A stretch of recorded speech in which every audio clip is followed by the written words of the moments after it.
Welcome to a fascinating look inside the latest Starship from SpaceX. This amazing spacecraft is the culmination of years of hard work and cutting-edge technology and is poised to revolutionize space exploration. We'll take you through the history of the development and design of the Starship and explore the amazing features that make it such an incredible spacecraft. From its revolutionary Raptor engines to its advanced avionics, the Starship is an impressive feat of engineering. Come along with us as we explore this incredible spacecraft and discover just how far space exploration has come. Buckle up and let's get started on our exploration. This is Technology Now. Elon Musk, the genius behind the world's leading space exploration company SpaceX, has revealed the design of his upcoming Starship, a spacecraft that will eventually be able to transport humans to Mars. In a recent podcast discussion with Joe Rogan, Elon Musk revealed some of the amusing inspiration behind his famous rocket. You literally told them to make the Starship more pointy because of the movie The Dictator. Yep. And they know it too. It's not like they are unaware of it. Everyone thought it would be funny if we made the rocket more pointy, so we did. But it turns out that the inspiration for the pointed nose cone of the Starship was none other than Sacha Baron Cohen's movie The Dictator, in which a bumbling leader of a fictional nation instructs his engineers to create a rocket pointier to intimidate his rivals. It is too round on the top, it needs to be pointy. Round is not scary. Pointy is scary. Surprisingly, Musk made a point to ensure that the Starship had a pointy nose, just like the dictator Aladdin's missile in the film. When asked whether or not a pointed rocket is much more aerodynamic than a blunt one, Musk said it's possible that the new version is even worse. Still, it was agreed that a pointier rocket would be humorous, so that's how they ended up with its design. This is just another example of Musk's unconventional approach to innovation, and it's sure to have fans of the dictator smiling. When it comes to its exterior finish, this 164-foot-high Starship is an awe-inspiring sight to behold. Its shiny, reflective surface is especially eye-catching and adds to its overall mystique. But why is it so shiny? Can you guess? Yep, it's because it is constructed entirely of stainless steel.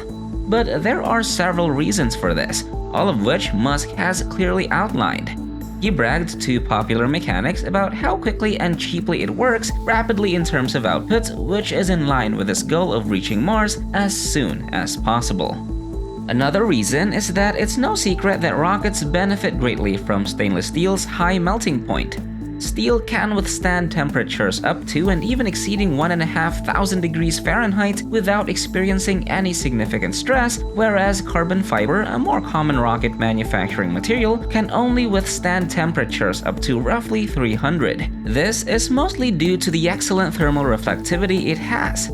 Stainless steel has the further advantage of not becoming brittle at ultra-low temperatures, which is important since SpaceX uses cold liquid oxygen and methane as fuel. To add to that, there's the cost factor to consider.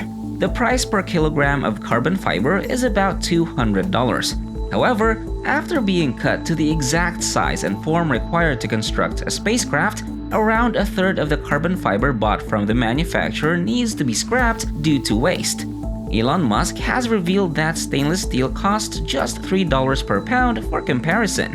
Imagine how much you could save when you go with stainless steel. It's clear that stainless steel is the star of this piece. There's no hiding the fact that Elon Musk has researched premium stainless steel grades for use in his Starship prototypes.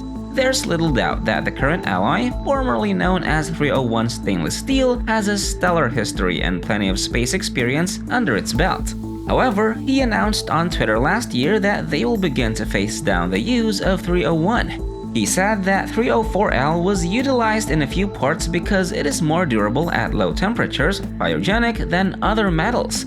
To put it simply, 301 stainless steel alloy is a mixture of nickel, chromium, and iron, and it has increased corrosion resistance as a result of this combination. 304 is quite similar, but it has a greater chromium concentration, making it less prone to corrosion and giving it better performance when subjected to severe loads at high temperatures. As a result of its stainless steel construction, the Starship prototypes exhibit a peculiar pattern of rings every 1.8 meters around its sides. Now, you're probably curious as to what's exactly within that metal tube. But before that, be sure to subscribe to our YouTube channel for cutting-edge videos about the latest technology news, trends, devices, and more. We'll help you stay ahead of the curve and make sure you don't miss out on the latest tech breakthroughs. Alright, going back. The cargo bay is located above the nose cone. This is mostly completely unused in the present prototypes but will be converted into a fully operational cargo bay in the future.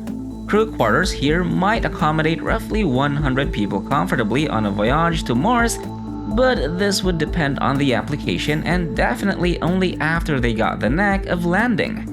Musk is certain that figure can be raised and as many as 6 people could be able to stay in one cabin. The payload bay also serves as a shelter with walled rooms where people may go to avoid cancer-causing solar storms. Starship was built from the ground up with reusability in mind, hence at some time this enormous metal monster will have to touch down.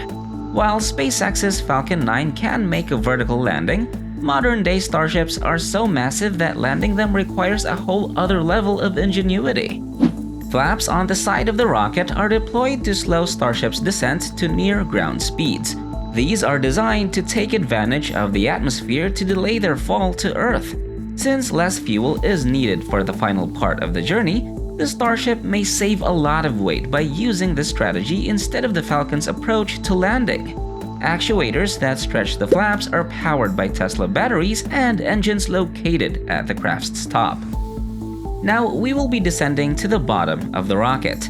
As we go farther down the rocket, we reach the liquid oxygen tank and then the liquid methane tank. SpaceX decided on this unique rocket fuel blend for a number of reasons over more standard options. It's lighter than hydrogen overall and it burns clean, which is important for reusing rocket engines.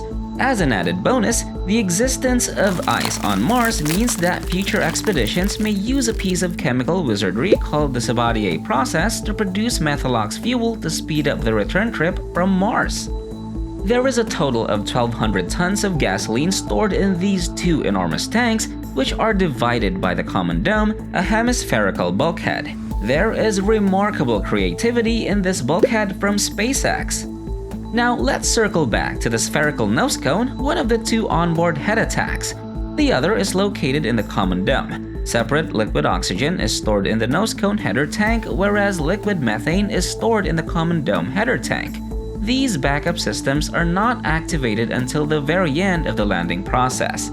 This is when the huge tank's primary fuel supply runs out. In this manner, spaceships may replenish their Raptor engine's fluid supply with new high-pressure ways whenever they run dry. They need this kind of tension to function. As an added bonus, this ingenious header tank workaround prevents the crucial landing fuel reserves from being destroyed by so-called burn-off, a serious issue for longer missions that are subjected to more intense solar radiation. Their small size means they don't have to deal with the mechanical hassle of sloshing, as it is affectionately known by engineers. Oxygen header tanks located in the nose cone are thought to provide a beneficial landing counterbalance on current prototypes. The Raptor engines are SpaceX's crowning achievement. There are currently just 3 and they are all designed for use at sea level. However, Starships that enter service in the future will most certainly have 6 Raptors, with the extra 3 adapted to operate in zero gravity. In contrast to the somewhat tiny 1.3 meters of the sea level version, the 2.8 meter nozzle diameter of the vacuum Raptors will be a welcome improvement. The SpaceX Starship is an ambitious and exciting endeavor that represents the future of space exploration, and its potential to revolutionize transportation on Earth and beyond is immense. With its unprecedented range and capacity, state-of-the-art technology, and innovative design, the Starship is set to be a true game-changer that will open up a world of possibilities for humanity. What can you say about Elon Musk's vision to revolutionize space travel and exploration? Do you think the Starship is a great addition to the aerospace industry? Share your thoughts in the comments section below. I hope you found this video entertaining. Again, make sure to hit the like and subscribe buttons. Thanks for watching all the latest technological developments right now. This is Technology Now. I'll see you in the next video.